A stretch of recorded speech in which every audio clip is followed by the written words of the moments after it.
डुंगुरीपाली सांबादिक संघ डुंगुरीपाली वार्षिक उत्सव पालन नहीं प्रस्तुति बैठक आज अपराह 4 घंटा समय डुंगुरीपाली सांबादिक संघर एक साधारण बैठक संघर स्थानीय सभापति पद्मबाग जादव अध्यक्षतार स्थानीय आरएमसी सभा कक्ष अनुष्ठित होता।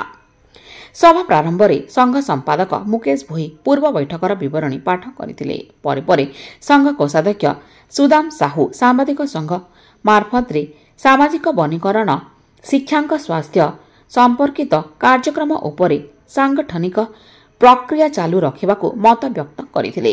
वरिष्ठ सांबादिक दीनबंधु सुना प्रकाश हाथी उपसभापति चौवर्ग भोई उपदेष्टा सरोज प्रधान एवं जदुमणि कुदे प्रमुख सांबादिक संघर एक वार्षिक उत्सव पालन नहीं प्रस्ताव आगत करिबारु आसंता जनवरी मासरे एहा पालन करने निष्पत्ति नियाଯାଇଥିଲା।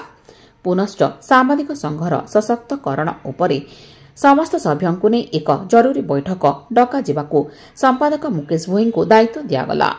अन्यमानक मध्यरे सह संपादक गोपाल माझी, रविन्द्र त्रिपाठी, किशोर साहू, सुरेन्द्र मटारी, कृष्णचंद्र बाग, सुदाम देव, विनय दंडसेना प्रमुख उपस्थित थिले। शेषरे सांबादिक उमाकांत बाग धन्यवाद अर्पण करथिले।